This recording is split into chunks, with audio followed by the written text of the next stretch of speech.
Good afternoon, everyone. I'm Stephanie Nichols. I'll be your host for today's webinar. I'm from the Housing Assistance Council. HAC has been helping local organizations build affordable homes in rural America since 1971. If you have any questions or would like to get to know HAC a little bit better, please visit our website, ruralhome.org. I'd like to make you aware of just two upcoming events. We have a Section 502 packaging training in New Orleans in March, which has been incredibly popular, and the registration's full, also is the wait list. So those of you that got registered early, good job. But we will keep you apprised of additional 502 trainings that are coming up.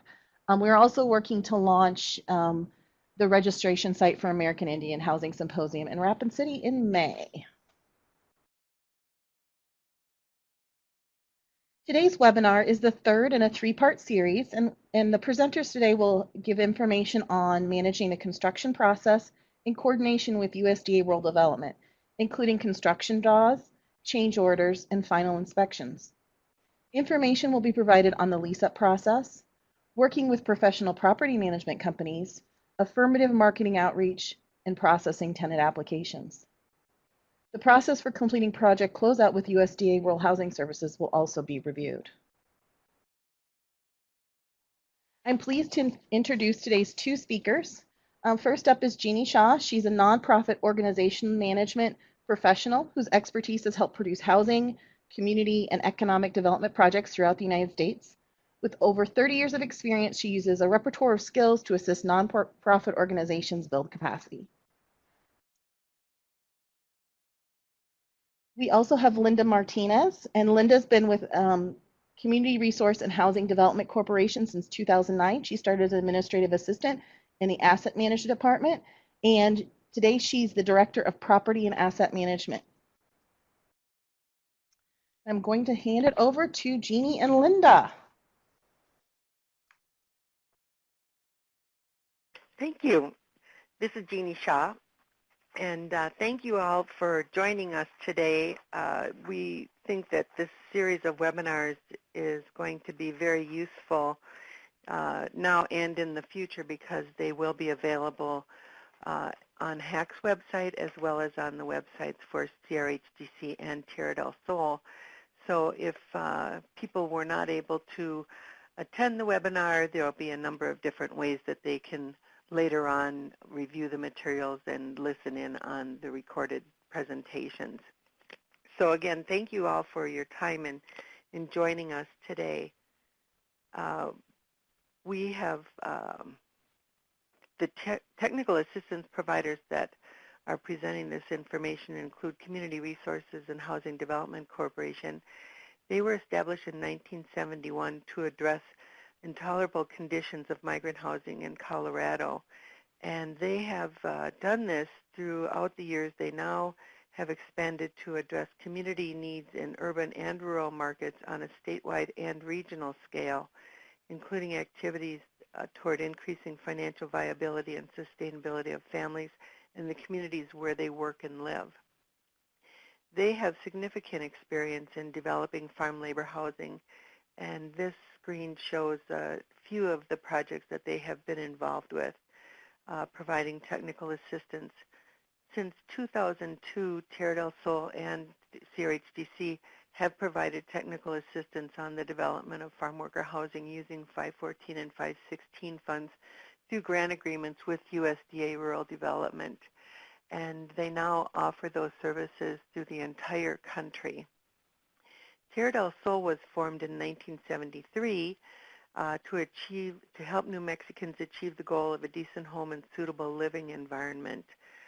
Today, they advance the needs of farm workers and rural families through their technical assistance and by addressing community housing needs through farm labor housing technical assistance, self-help home ownership, and workforce investment opportunity programs. Tierra del Sol, as well as CRHDC, own and manage their own rental housing that includes farm labor housing. Both of the organizations are recognized as leading producers of affordable housing, and this is something that we have found can only occur through collaborations with partners and other resources. This screen shows some of the projects that Tierra del Sol has developed recently over the years. Again, they have extensive experience in developing, owning, and managing farm labor housing. So what is Section 514, 516? These are loan and grant funds that USDA provides for the development of farm labor housing. The 514 is a loan at 1% interest that's amortized over 33 years, and the 516 part of the program is a grant.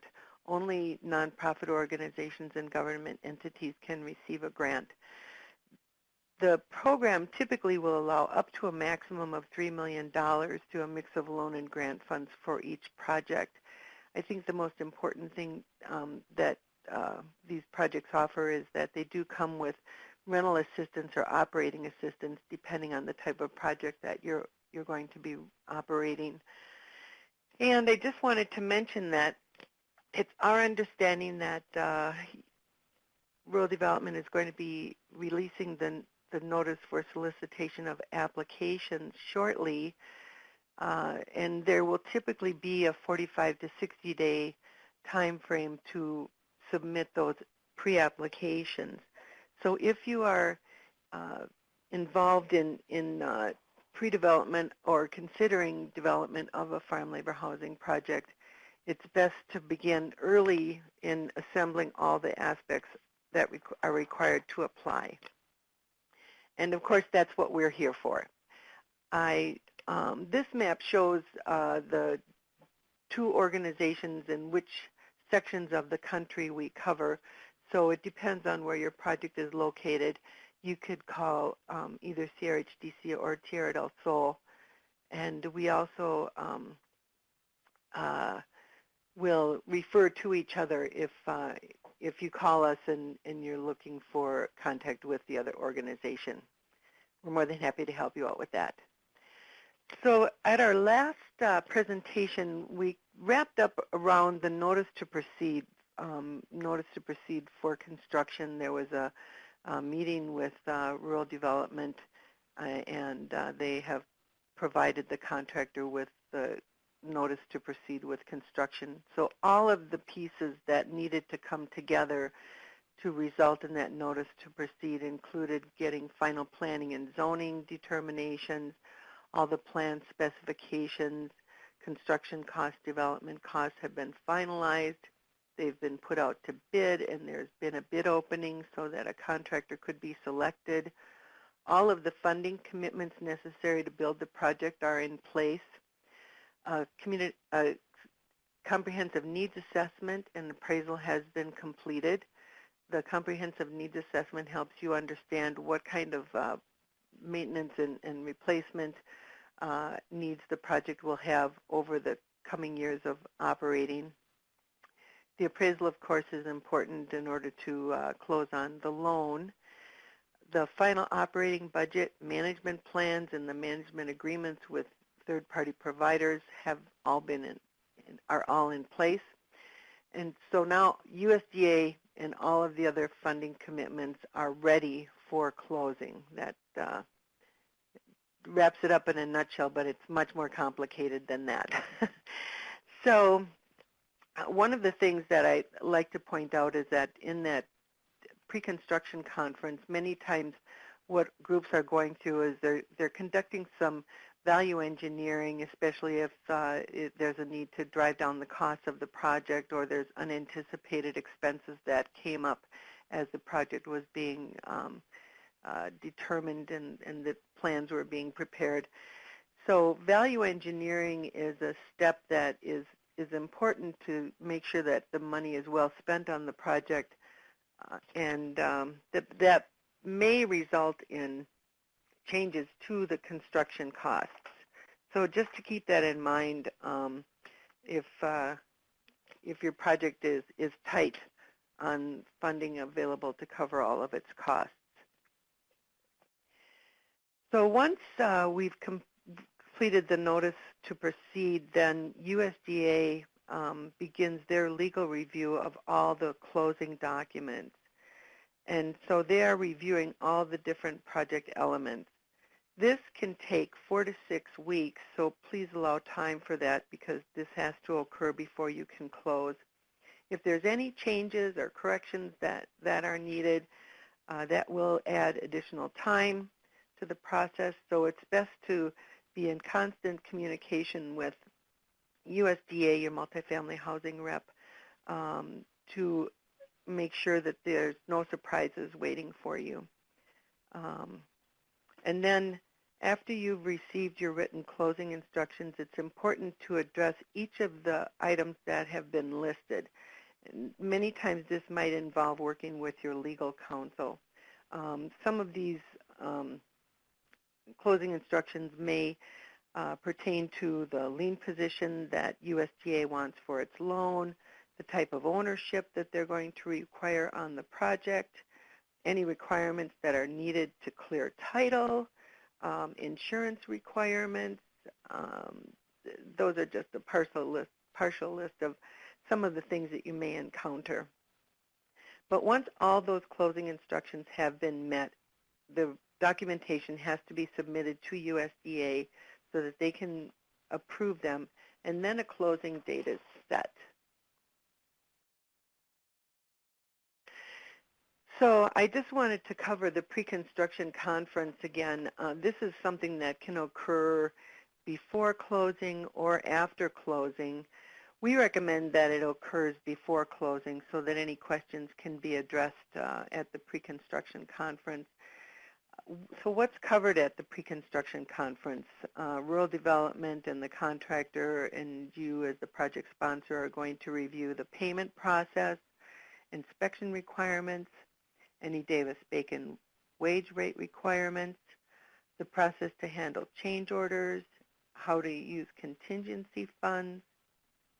The process to draw down funds is going to include a review of the forms that are required and the time it's going to take to process them, and any contractor equipment warranties that would be required, and then of course lien releases from the contractor as well. So it's a very important step in the process to make sure that everybody understands how construction is going to occur. And rural development will provide instructions on these steps, and the contractor then can have any of their questions answered. So one of the other important parts in moving toward closing is to make sure that all of the leveraged funds are in place. So this may include grant funds or loan funds. Certain funding sources may require that they also attend closing, especially low-income housing tax credit funded projects may have a requirement that their representative at least participate in reviewing closing documents. So be sure to be aware of that. But part of what you're going to need to provide is confirmation that all of your funding sources are in place. So if you've got grants awarded, documentation regarding that. If there's other loan funds that are being provided, many times you're going to want to have simultaneous closings on the rural development loan and on your leveraged financing. So one of the issues that we encounter in many of the projects that we work with is that there's multiple funding sources. So for reporting and compliance sake, it's very important to track all of the funds that are being invested in the project. Now, I wanted to mention that we do have samples of sources and uses statements that we can share with you to help you track these. Many times your architect or your accountant also has these, but this is a good format for it because it explains the uses of the funds and which source of funding provided the dollars for that. And if it's split between two sources of funds, this helps to easily see how that financing worked. And the sources and uses budget should be updated regularly to help you track whether you're going to have any excess funds in a project, which would be nice, or if there's any cost overruns that would need to be paid. as project sponsor, you're required to make sure that there's funds available to pay any cost overrun. So it's really important that you monitor all of that very carefully. So we finally get to the point of closing the loan with USDA, and I think one of the most important things is to become very familiar with the Handbook 13560, Chapter 8.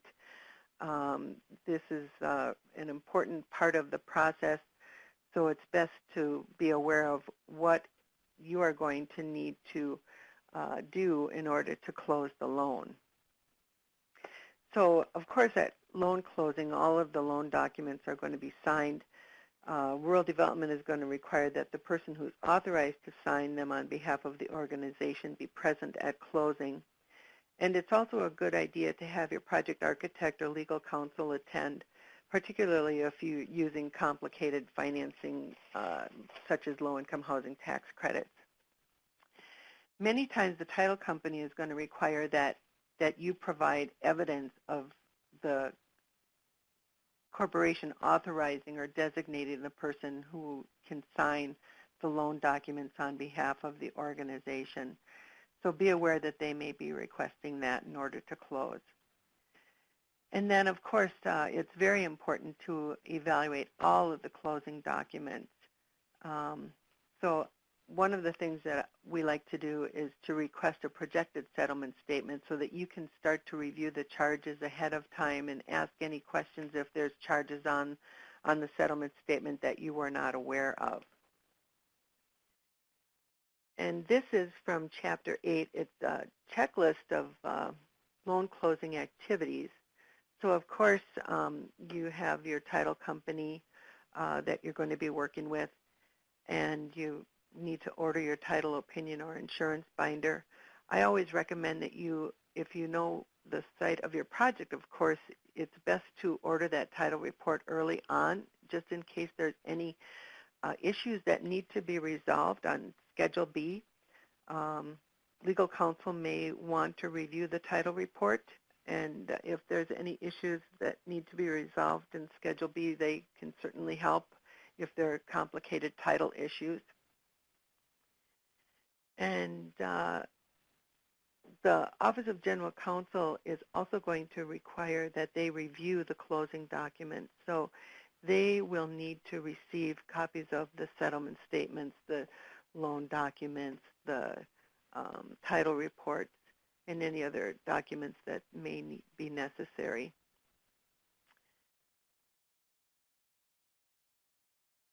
One of the other things that's very important at this point in time is to review the promissory notes and interest credit agreement with rural development and any of your other funding sources to make sure that it's consistent with your understanding of how that financing works so that you are aware of what your obligations are going to be once the loan is funded.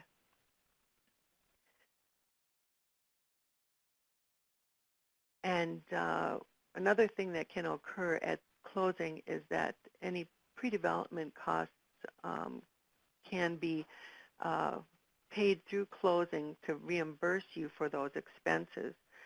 So your initial check can include reimbursement for your pre-development costs such as appraisals, the CNA, if you had to pay out for your energy certification, some of the architect's upfront costs, and then your first draw for the contractor can also be processed through closing. So that's very important that you determine the size of that initial draw, and that the loan checks are ordered through the St. Louis office.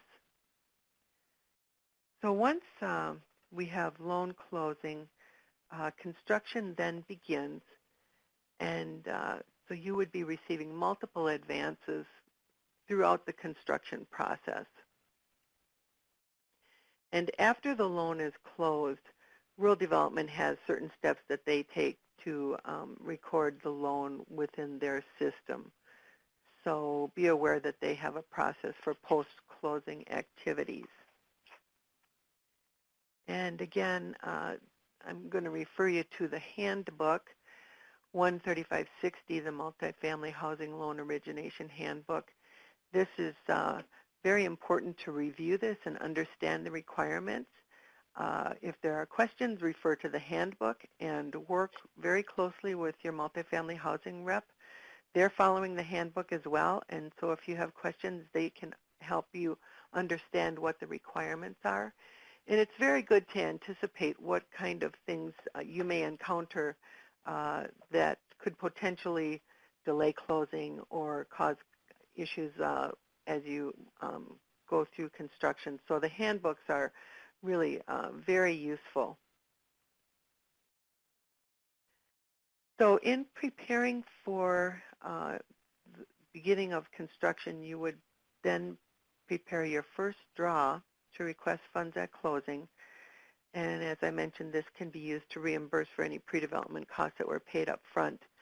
Anything that you are requesting to be funded through that first draw, you do need to require all backup documentation to show that it's an eligible expense, as well as you need to show evidence that of how payment was made so that you are eligible for reimbursement of those costs. And then through the construction draw, if there's advances that are required for deposits or permits, or if you need to purchase materials for the beginning phase of construction, those are some of the costs that you can draw down through your first draw. But again, be sure that you have all the backup documentation necessary so that rural development can review it and approve it. And then, of course, during construction, you are going to want to make sure that you track all of the receipts for any expenses that you incur. And there's forms that are required, of course. Monthly construction draws are required by the contractor, and this is the form that they would use. Typically, it's an AIA form, and so it shows the original amount of the contract, any change orders, the total contract, the amount of contract that's been completed or stored, like materials that may have been ordered in advance of installation in the project. There's a retention that's charged, and so then they show what the current payment is that is due. And this also shows the amount of change orders that may have been approved for the project. So again, this is going to help you track whether your budget that you have to pay for expenses is going to be adequate to pay for all of the costs, or if you're going to have the need to find more funds for it. And then the partial payment estimate is shows the contract change order summary, and again it summarizes the estimates. And this requires the signature of the contractor and the architect and the owner before it goes to rural development for their signature. And so one of the things that you want to make sure of is when you receive these payment requests that you carefully review them to make sure that you are approving all of the expenses. And if there's any questions of the costs that you're incurring, now is the time to raise them. Or if you have issues regarding the quality of construction or the quality of materials, this is a good time to raise those questions with the contractor. And most projects will have change orders. Typically, we plan those projects with a contingency of 5 to 10% of the total construction costs. And it really depends on how much money you have in the project to begin with. Value engineering can sometimes help to keep change orders to a minimum, but value engineering can also increase the costs because you're increasing the value in the construction itself. So again, you need to watch the use of your contingency funds and make sure that you've got sufficient funding available to pay for the project costs. because it's the project sponsor that has to come up with any additional funds that may be needed. One of the other aspects of these projects that involve a loan is that Davis-Bacon wage, or a grant, I should say, is that Davis-Bacon wage rates are required. So even if the wage rates for your project are higher than what is required by Davis-Bacon, the contractor is still required to comply with Davis-Bacon and submit monthly payroll reports. So there's two ways that compliance with Davis-Bacon can be achieved. A third-party firm can be hired by you to conduct Davis-Bacon wage rate review, or perhaps one of your funding sources is going to require compliance with Davis-Bacon, and in most cases in that event, they will monitor compliance with Davis-Bacon themselves. Keep in mind that if there are non-compliance issues with Davis-Bacon, they can shut down the job site until they've met compliance. So it's very important that the contractor understand those monthly wage reports are very important. And the pre-construction meeting is a time for all of the contractor to go through what is required. They can review the reports and the process, etc. Another important aspect of the construction of the project is energy efficiency certification.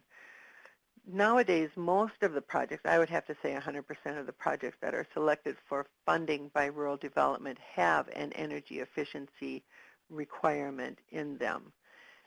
Typically, the more stringent your energy efficiency features are, you're going to get higher points, so your project is going to compete better to be selected for funding. So this is a very important piece of the project.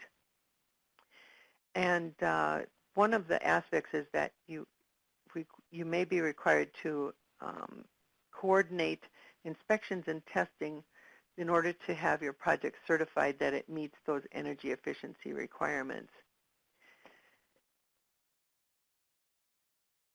Now, other funding sources such as low-income housing tax credit, home, and CDBG may also have their own energy efficiency or sustainability program requirements. Some of those more common programs are Enterprise Green Community or Energy Star. Make sure you're aware of what energy efficiency standards the project needs to meet. Typically, you may need to hire a HERS rater if you're using Energy Star, and that is an extra expense for the project. The HERS rater is going to, and any of your energy efficiency certification agencies are going to require that they review the construction plans up front, which is a very good time for them to do it because it's hard to fix things once the project starts being built. And then during construction, they will also be conducting periodic reviews at different phases of the construction. So they like to review it when the rough-in is completed and when you're ready to enclose the walls with drywall, and when you're obviously ready for occupancy and the project is completed, they may come in and conduct blower door tests and things like that. Now, sometimes an architect may be certified, green certified, to conduct those inspections. Other times you may need to hire an energy efficiency rater. And it's very important that your entire development team understand the energy efficiency requirements of the project so that they can help support you in ensuring those inspections occur and that the project is built to meet those requirements. So finally, a miracle occurs and construction is completed. And that's being facetious because we all know that there's a lot of angst and hair pulling that can sometimes go on during construction. But we ultimately get there. And so then the final phase in completing construction is the construction closeout and the warranty period. So at the time of construction closeout, a final walkthrough is going to be conducted with rural development, so you're going to want to make sure that the contractor is there and maybe your architect is there. You want to be there. Punch lists will be developed. that will need to be completed. Once the punch list is resolved, the architect will issue a certificate of substantial completion. Keep in mind that in order to facilitate occupancy in a timely way, sometimes projects may require a temporary C of O, so you're going to need to work very closely with your local building official if you need to have a temporary C of O. This allows people to move into maybe a portion of the project while construction is underway for the remaining part of the project, because it's obviously if there's a need and demand for farm labor housing, it's important that the housing units be available to serve those people. But once you need to make sure that the final certificate of occupancy is issued. And that means another inspection to get that signed off. So planning ahead, you want to make sure that during the warranty period with the contractor, that you're advising the contractor when there are warranty issues with workmanship or materials. Many times some of the problems don't crop up until people actually live in the units. You know, there may have been a nail that went through a water line, and once the water starts running through that line, there's a leak, and the contractor is going to come and fix that. Or a light fixture isn't working properly, the contractor is going to fix that. So keep in mind that during especially the first year, you're going to want to, first of all, make sure the contractor takes care of any warranty issues that arise once people start moving into the project. That helps to keep your tenants happy. The other aspect is to make sure that you plan ahead for an 11-month walkthrough so that the warranty period doesn't expire before you have that walkthrough and provide the contractor with a final list of repair needs. And so that is going to help you make sure that the contractor performs all of the aspects that are necessary to keep your project in good shape, and that all of your warranties are going to stay in place. So with that, I am going to turn it over to Linda, who is going to cover marketing and lease-up. Linda? Good afternoon, everyone. Hi. So we will be going into the Handbook 2-3560, the Multifamily Housing Asset Management Handbook. It is highly recommended that you have an electronic copy, a binder copy. There's 1,717 pages, so I suggest break them up by the specific chapters. However, this is a very important handbook, so it's highly recommended that you learn it, live it, and love it. So Chapter 1, the introduction, the Asset Management Handbook basically is the asset management procedures is made for Section 515, rural rental housing, and Section 516 and 514, off-farm labor housing and on-farm labor housing. So the Chapter 1 will go over the specific terminology, civil rights, reasonable accommodations, reviews and appeals of the property, any conflicts of interest. Chapter 2 breaks down the Section 515 program, the different types of loans, the types of projects, the off and on farm labor housing. It goes into depth about Section 515, 516 programs. The 515, once again, is the multifamily rural rental, and the 514 is the farm labor, 516 is off-farm labor. Chapter 3, property management. It goes over the project management responsibilities as far as having a management plan, how you plan to manage the actual property, the management certification, the borrower and management agent agreements, the role of the management agent as well. Chapter 4, financial management, it goes into the project accounting systems, the accounting systems that are required, the agency approval, the methods of accounting, record keeping, account requirements, different accounts that we must have, general operating accounts, reserve accounts, security deposit accounts, accounts for our specific capital needs assessments that are done on the property. Chapter 5 goes into project physical conditions.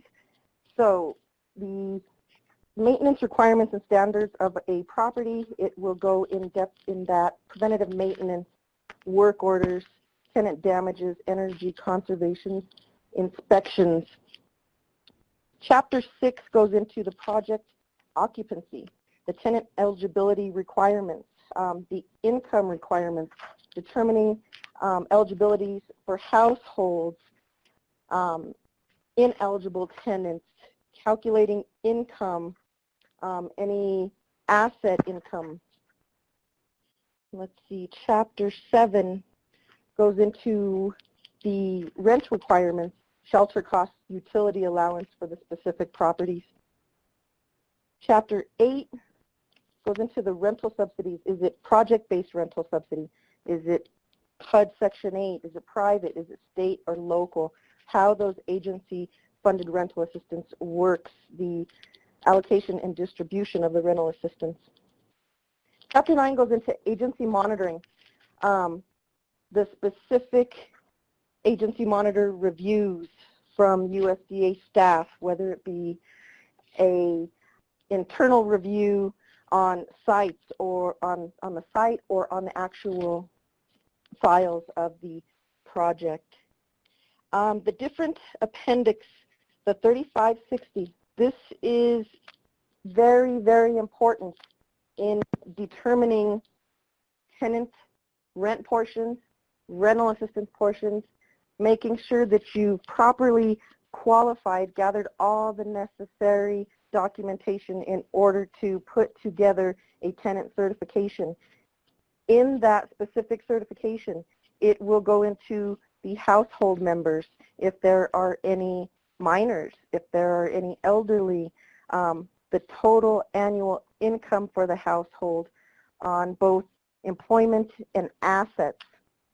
That is very, very important to determine and get corrected the first time around, because if it is not done correctly, the owner is ultimately responsible to pay back that money to the federal government.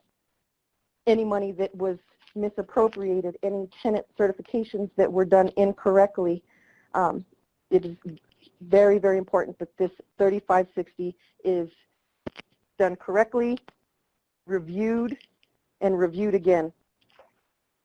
Let's see. Appendix 2, it goes into the National Appeals and Division of Rules and Procedures and the definitions of that as well.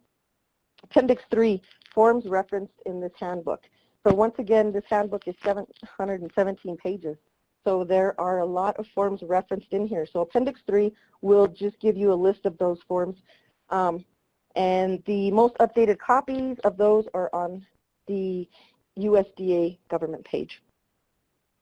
Appendix 4, handbook letters. Once again, these are just handbook letters referenced in this handbook. They are, it's just a one-page form that goes over the specific letters that go out to tenants, that go out to borrowers or management agents. Appendix 5, it goes over the civil rights accessibility requirements for multifamily housing properties. It goes into new construction, rehab, equity, all of those specific ways in monitoring compliance.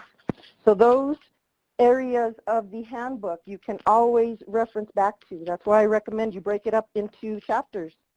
Each chapter will break down exactly the information that you're needing. All right, so now we are going on to initial lease-up. So when property management services will be provided in-house, the management company is responsible for providing training for staff on farm worker and income eligibility requirements. They must know the forms, they must know the processes, they must know the property management plan, and must know the affirmative fair housing marketing plan. You need to know who is eligible, what are the requirements. the forms, the specific signatures. Signatures are huge. Anytime you're getting audited, one of the things that they're looking for are signatures on all documents. The management plan. How will you run your property? When property management services will be provided by a third property management agent, you need to select your management agent 120 to 90 days before occupancy is expected. Once again, it is very important that your management agent is familiar with what type of property they will be running and all the policies, procedures, rules, and requirements. Provide the property management agent with copies of the property management plan and the affirmative fair housing management plan, and monitor their compliance with these plans. Once again, we have audits that are done by RD. It is suggested that you do your own internal audits prior to them doing their audits, so you can kind of make sure that you are ready for those types of audits and inspections. Initiate marketing activities at least 90 days before occupancy is expected. Once again, very important. You can have a list of people that have called and inquired about your property. That is not specifically a wait list. A wait list is something that you want to make sure that you have these potential applicants come in, you have the necessary documents, they know the requirements for eligibility in order to create an active wait list.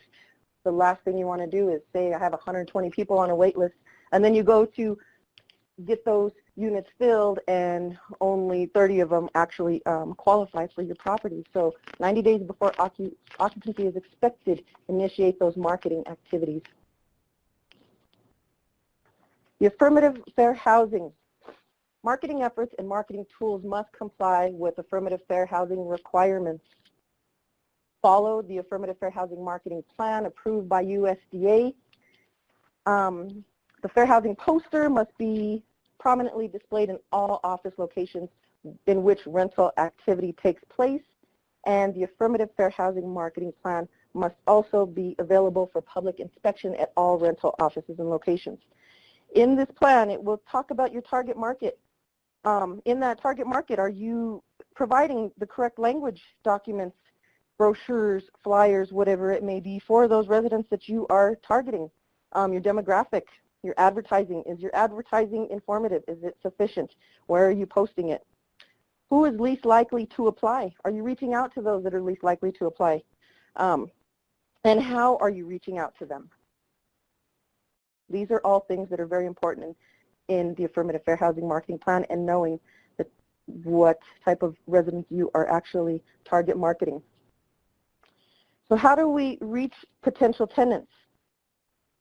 USDA has an excellent clarification of defining farm labor requirements. So in that document, it will go over eligible and ineligible activities. So automatically you think farm labor, you think farms, orchards, ranches, those type of places. You have to think out of the box and look within those eligible activities, because it can go into the specific crop dust sprayers, the truck drivers. Where are these crop dust sprayers purchasing their specific materials? Where are they getting gas? Where are we trying to target and find someone on our specific list that is eligible for our specific property?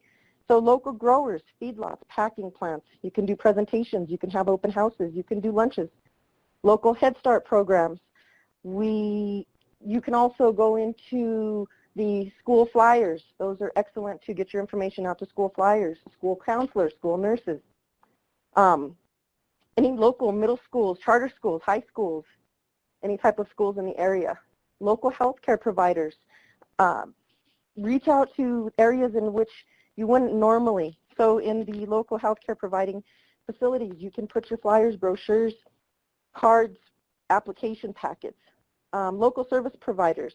These are migrant coalition workers meetings, Head Starts, legal services that these local service providers have, health fairs. Local housing authorities, find out who your local housing authority is. Find out if they have a wait list, if you can tap into that wait list. Local refugee resettlement programs, and then your local Department of Labor. Once again, this is very, very important in determining tenant income eligibility and rent payment. If this is not done correctly, the owner is responsible to pay that money back. So you must know every household member, any household member 18 years or older that is working within farm labor or not farm labor, any type of household income that the household is receiving, this all must be documented. It all must be calculated and gathered in order to get this form correct. Social security numbers, are there any children in the household? Are there any full-time students that are 18 years or older? Are there any elderly, disabled, or handicapped residents? Is their asset, or have their assets been correctly calculated? And if so, if they make over a certain amount, there's specific income that they're receiving off those, so that has to be calculated as well. Any income calculations, wages, salary, social security, assistance, any type of income, this all must be calculated and put into this form in order for the proper rental assistance to be distributed to that resident. Once again, if it is not, it will come back upon the owner and they will have to pay this money back. So this specific form is very important. I would suggest having it reviewed after you have actually done one, and then just until you're comfortable enough that this information is being gathered correctly, all signatures need to be gathered correctly for all household members as well.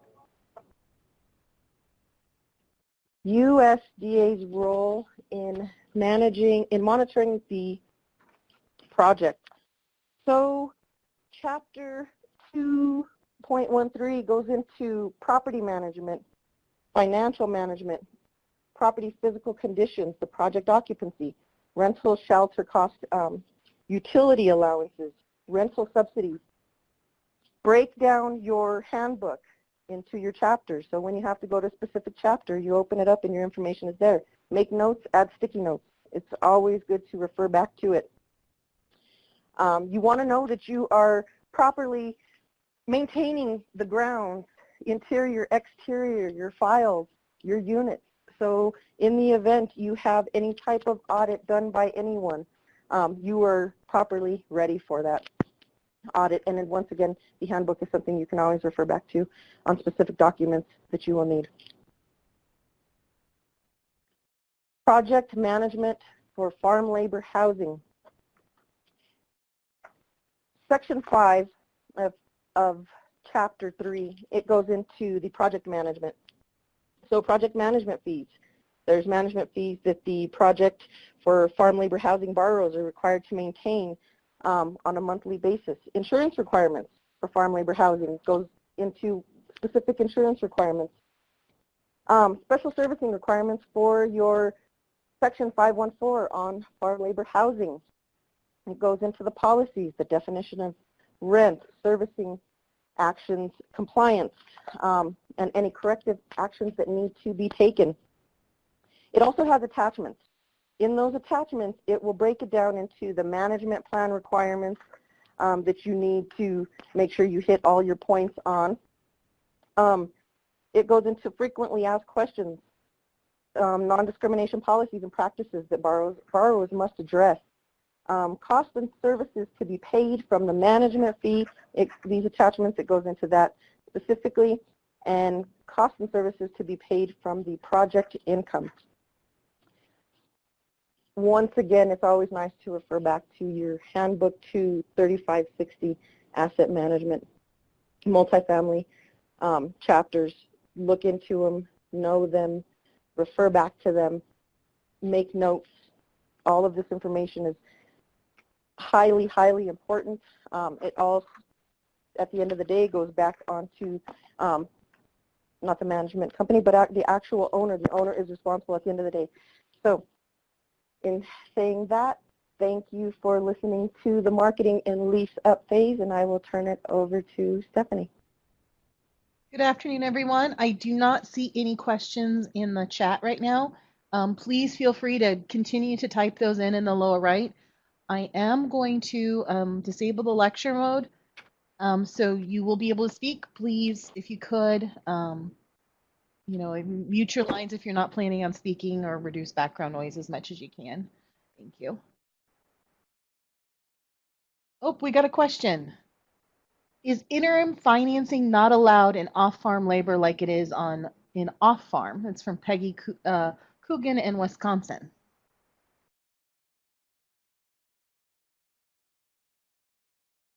Hi, Stephanie. This is Jeannie.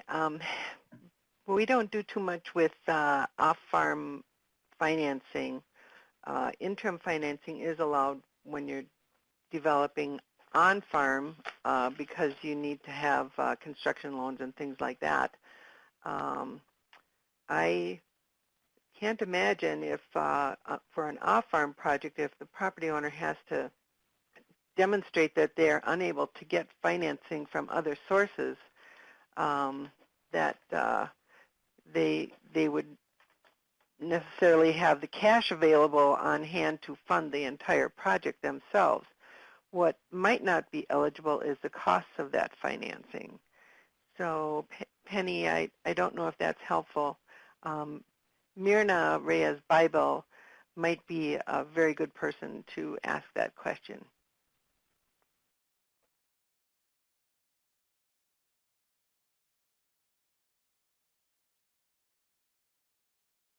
Penny says thank you. Any more questions? Come on, I know you guys have a lot of good questions to ask.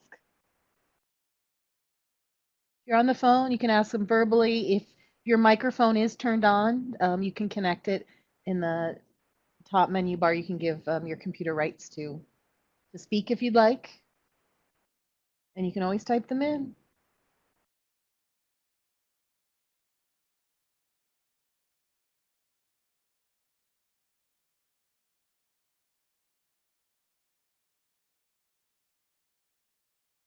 No questions?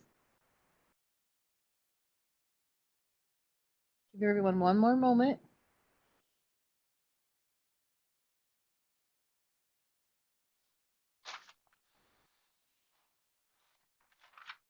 Okay, I do not see anybody typing. So I wanted to thank our speakers very much for speaking today. Tierra del Sol, Community Housing Resources and Housing Development Corporation. Thank you for doing a wonderful job throughout the series. I want to thank everyone who's attended today and attended the previous webinars. And I want to remind everybody that a recording of this session and the materials are going to be posted on the HAC website later this week. Hopefully we'll get them out as soon as we can. Hopefully it won't be the end of the week. I'll try to get it done a little bit sooner, but I want to thank everybody and have a wonderful day. Stephanie? Yes. Stephanie, I just wanted to add that if anybody thinks of any questions or if they're reviewing these webinar materials later on during the year, please feel free to contact CRHDC or Tierra del Sol. We are technical assistance providers here to help you. So I just wanted to make sure people were aware of that resources available for you. Thank you. And the contact information is in the slides. So if you'd like to reach Jeannie and ask her a question that you're forgetting right now, we'll have that information in the slides probably in an hour or two, hopefully. The last slide shows contact information. Wonderful. Thank you, everybody. Thank you. Thank you all. Have a great day, everyone. Bye. Bye.